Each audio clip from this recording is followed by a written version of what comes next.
So I'm finally outside, and I'll show you around a little bit. My wife planted some vegetables, and of course she did her flowers. Backyard looks nice now, getting all set up. Springtime. Well, it seems like a nice day, nice enough to sit out here for a minute. Trees are nice and green. I do love being out here because we had a long, hard winter, so it's nice to be outside. I'm going to talk about something today that I do have a word. It's not a very long word study, just a few passages of scripture here, but I've been struggling for quite some time now, month to month, just living, period. That's it. Just barely making it every month, which really sucks. You know, my whole livelihood depends on this app for delivering food, but last night it crashed and I was just so beside myself. I said, this is my living. I can't have this thing crash.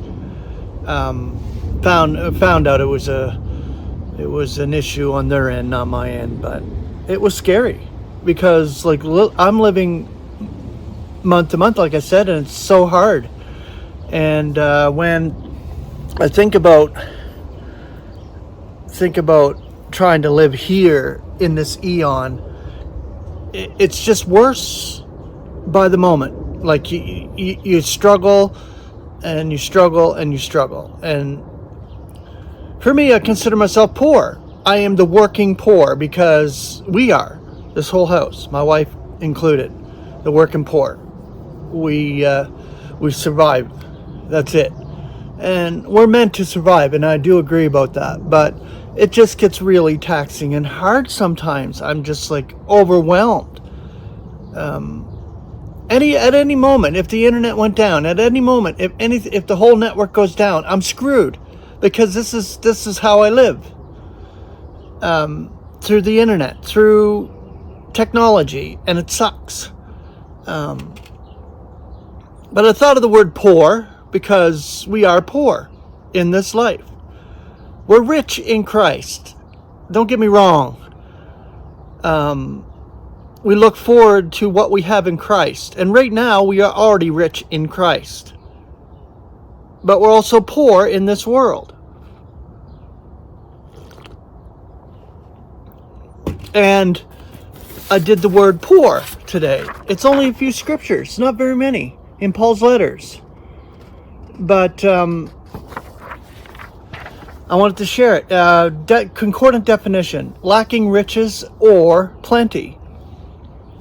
The concordant scripture, Romans 15:26. For it delights Macedonia and Achaia to make some contribution for the poor of the saints who are in Jerusalem. So even back in Paul's day, there were poor in the body of Christ. They needed help and they needed to survive. So as you can see, it doesn't matter what century, what era we're living in. I mean, today I think it's worse. The rich are extreme and the poor are extreme. So it's extreme one or the other. 2 Corinthians 6:10. As sorrowing, yet ever rejoicing. As poor, yet enriching many. And enriching in spirit is what we're doing. We're enriching in spirit. We're hoarding treasure for our future among the celestials when we are focusing on the Word of God and focusing on Christ, as having nothing and retaining all. And that's exactly how it is with members of the body of Christ. So before I read the last passage here, I do have a PayPal link. If anybody wants to help at all, it's there. It's not necessary, but it's there. I don't say it very often anymore, but the help is appreciated, especially living like I'm living right now. It's really tough. But the last passage here, 2 Corinthians 8:9. For you know the grace of our Lord Jesus Christ, that being rich because of you, he became poor, that you, by his poverty, should be rich.